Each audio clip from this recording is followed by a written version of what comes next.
Good morning সবাইকে, একটা নতুন সকালের নতুন একটা দিনের অনেক অনেক শুভেচ্ছা। আর আমার পরিবারে তোমাদের সবাইকে জানাই স্বাগত। আশা করি তোমরা সবাই খুব ভালো আছো, সুস্থ আছো আর হাসি খুশিতে আছো। আজকে মঙ্গলবার 16ই জুলাই। ভোরবেলা ঘুম থেকে উঠেই ফ্রেশ হয়ে সামনাটা একটু আসি। বাইরের প্রকৃতিটা দেখতে আমার সকালবেলায় এত ভালো লাগে। আর সারা দিনে তো সময় পাই না, দিনের এই সকালটা আমার বড় প্রিয়।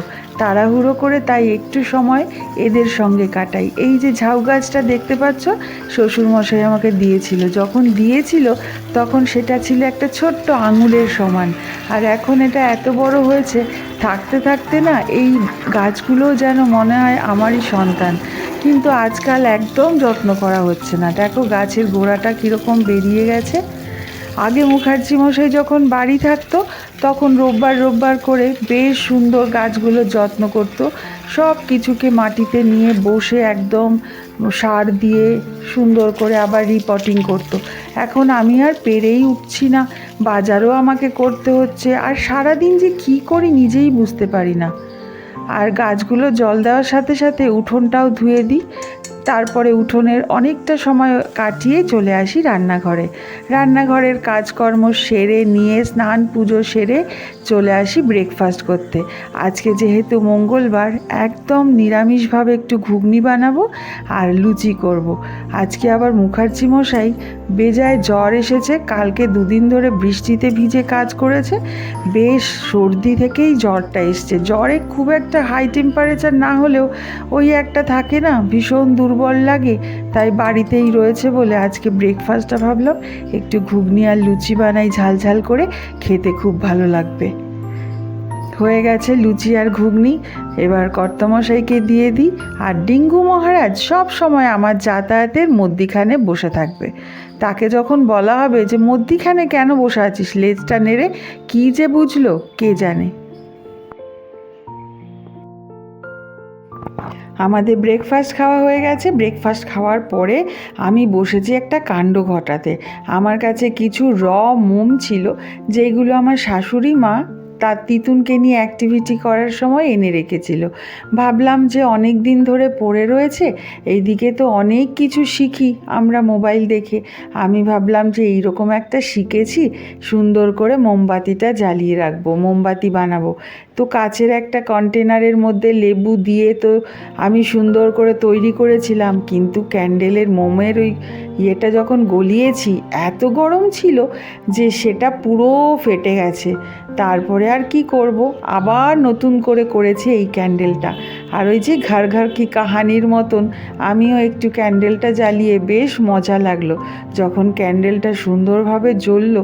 কিন্তু একটা প্রশ্ন থেকেই গেল, এই যে আমি শিখেছি এই রকমভাবে ক্যান্ডেল বানাতে, সবই তো ঠিক আছে, হ্যাঁ লেবুর গন্ধও বেরোচ্ছে, সুন্দর লাগছে, কিন্তু এই ক্যান্ডেলের যে সুতোটা যখন শেষ হয়ে যাবে তখন এটাকে টেনে আমি বার করব কিভাবে? এই প্রশ্নটার উত্তর আমি আর পেলাম না। কিন্তু ক্যান্ডেলটা কি সুন্দর জ্বলছে, দারুণ লাগছে দেখতে। আর নিজে হাতে কিছু বানালে, অ্যাক্টিভিটি করলে বেশ মজাই লাগে। আজকে অনেকটা সময় এই ক্যান্ডেল বানানো নিয়েই চলে গেল। এবার যাব আবার রান্নাঘরে রান্না করতে।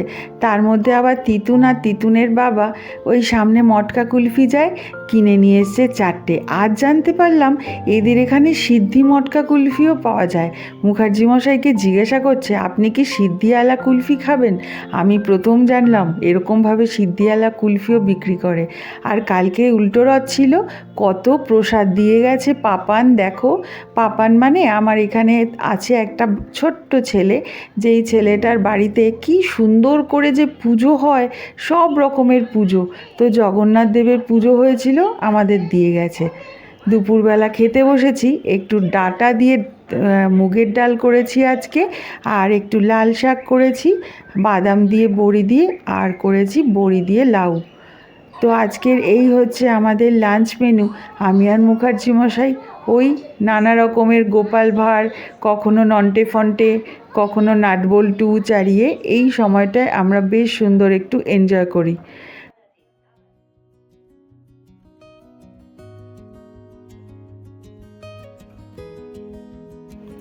সন্ধেবেলার সমস্ত কাজকর্ম মিটিয়ে রাত্রে চলে এসেছি রুটি করতে।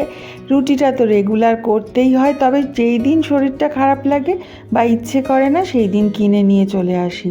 আর আমাদের গৃহিণীদের কাজগুলো বাইরের জগতের কাজ করতেও যেরকম কষ্ট তো হয়ই, তবু একটা বৈচিত্র্য আছে। আমাদের গৃহিণীদের কাজের কোনো বৈচিত্র্য নেই। যে আমাদের গৃহিণীদের কাজকর্ম দেখবে সেই কাজকর্ম কিন্তু একঘেয়েই লাগবে। কাজেই কেউ মনে করো না যে আমার ব্লগগুলো বড্ড একঘেয়ে হয়, কারণ কি করব বলো, আমি একজন সাদামাটা গৃহিণী। বাড়ির কাজকর্ম নিয়েই আমার জগৎ, বাইরের জগতে খুব কমই যায়। এইদিকে তিতুন মাঝে মাঝে এসে আমাকে একটু আদর করে যায়, আর আজকেও দেখেইনি যে ক্যামেরাটা আমি ফিট করে রেখেছি। তাই বাইরে গিয়েছিল এটিএমটা, ওর বাবার সঙ্গে গিয়েছিল একটু এটিএম কার্ডটাকে অ্যাক্টিভেট করাতে, এসে আমাকে একটু আদর করে চলে গেল।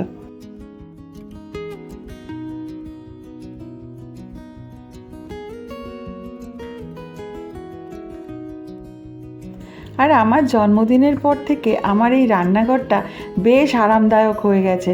ওই যে তিতুন ঋষি আমাকে একটা জন্মদিনে গিফট দিয়েছিল মিনি কুলার, সেই কুলারটা চালিয়ে রেখে রান্না বান্না করছি। বেশ একটা ঠান্ডা ঠান্ডা হাওয়া আসছে, তাতে ঘামটাও হচ্ছে না আর কষ্টটাও কম হচ্ছে। এতদিন যা গরমে কষ্ট পেয়েছি তার মধ্যে তো বেজায় ঘাম হয়। একটা ম্যাক্সি দিয়ে রান্না করতে করতে সেই ম্যাক্সি পুরো ভিজে যেত। এখন যাই হোক, এত আরাম লাগছে, তাই রুটিগুলোও যেন মনে হয় ফুলকো ফুলকো হয়ে ফুলছে।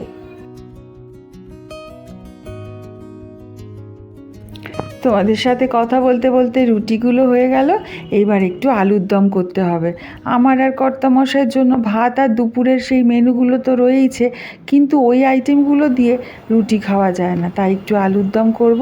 বাইরে এসেছি কারি পাতা নিতে। কি সুন্দর চাঁদতলা দিতে এই আমার সাথে একটু দাঁড়া না। রাত্রিবেলা গাছ ছিঁড়তে হয় না, কিন্তু আমাকে ছিঁড়তে হচ্ছে আলুর দমের জন্য।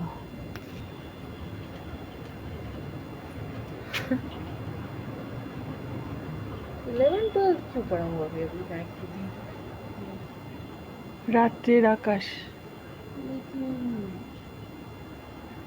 कोई ट्रस्ट नहीं करता। चलो चलो डिंगू घरे चलो।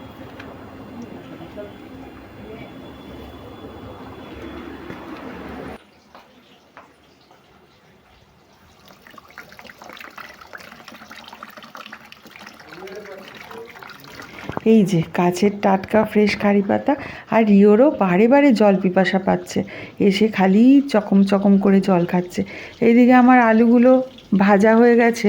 এই আলুর দমটা করতে এত তাড়াতাড়ি হয়ে যায়, সবাই খেয়ে ভালোও খায়, তবে আজকে একটু পরিমাণটা কম বলে আমি আর খাবো না, ওরাই একটু একটু খাবে। আমাদের তো লাউ, তারপরে বাকি ডাল আছে, শাকটা তো রাত্রে খেতে নেই, তাই দিয়ে হয়ে যাবে। আর আলুর দম অল্প অল্প করে একটু, যা হোক অল্পই হয়েছে। আর এই আলুর দমটা এত টেস্ট হয় খেতে, ছেলেমেয়েরা আর কোনো প্যাকনা করে না। ঋষি যদিও আলু ভালোবাসে না, কিন্তু কি করব, নানা রকম ঝামেলা বাড়িতে রান্না করতে গেলে। একটুখানি লাউয়ের খোসা রেখে দিয়েছি, কালকে করব। আর এই যে মিনি কুলারটা, ওপরে একটু জল দিয়ে দিতে হয়, দারুণ ঠান্ডা ঠান্ডা হাওয়া বেরোয়, খুব ভালো হয়েছে। এদিকে খোকাবাবুকেও ঘুম পাড়িয়ে দিয়েছি, রাত্রের সমস্ত কাজকর্ম শেষ। এখন বাজে 11:30 মতন। আমি এবার ধপাস শুয়ে পড়েছি, আর মাথার ওপর ডিঙ্গু। এবার আমি শুয়ে শুয়ে কিছুক্ষণ মোবাইল দেখি, তোমরা ততক্ষণ একটু কৃষ্ণনগরের কৃষ্ণচন্দ্র রাজার রাজবাড়িটা দেখে নাও। ওই যে মুখার্জি মশাই কৃষ্ণনগরে 3 দিনের জন্য কাজ করতে গিয়েছিল, আর আমরা তো খুব গোপাল ভাঁড় দেখি, গোপাল ভাঁড় দেখতে ভীষণ ভালো লাগে। তাই জন্য রাজা কৃষ্ণচন্দ্রের রাজবাড়ির আশেপাশেটা, রাজবাড়ির গেটটা কি সুন্দর করে তুলে নিয়ে এসছে। আর আমার কবে যাওয়া হবে তো জানি না, সেই সঙ্গে তোমাদেরও দেখাতে পারি না। তো কর্তামশাই যায় যখন, কর্তামশাই তুলে নিয়ে আসে। এই হচ্ছে প্রথম দ্বার, কৃষ্ণচন্দ্র রাজার প্রথম রাজবাড়ির একটা ফটক দ্বার, তারপরে আরেকটা দ্বার। যাই হোক, তোমরা এখানে দেখতে থাকো রাজবাড়িটা কি সুন্দর, যেই রকম কার্টুনে দেখায় ঠিক অনেকটা ওই রকমই, ফাঁকা ফাঁকা জায়গা, দারুণ সুন্দর লেগেছে আমার। এত সুন্দর, একদিন যাওয়ার ইচ্ছা আছে। মুখার্জি মশাইকে বললাম আমরা একদিন যাব, যেহেতু রোজ গোপাল ভাঁড় দেখি।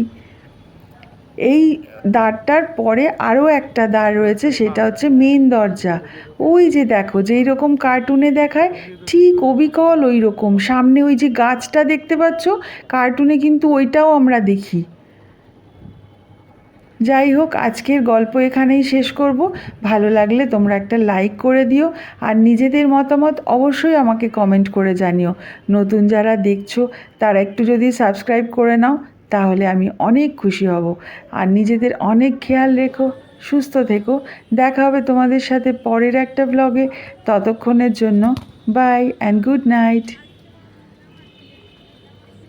এই যে গাছটা দেখতে পাচ্ছ, এটা কার্টুনটাতেও কিন্তু এইরকমই দেখায়, খেলার মাঠ। আর এই যে তিনটে জানলা, এই তিনটে জানলা দিয়ে কৃষ্ণচন্দ্র দুর্গা মাকে দেখতেন। এখান দিয়ে দুর্গা ঠাকুর যে ভাসান যেত, ওপর দিয়ে নাকি উনি দেখতেন। কি সব সুন্দর স্মৃতি। যাই হোক, চলো টাটা বাই।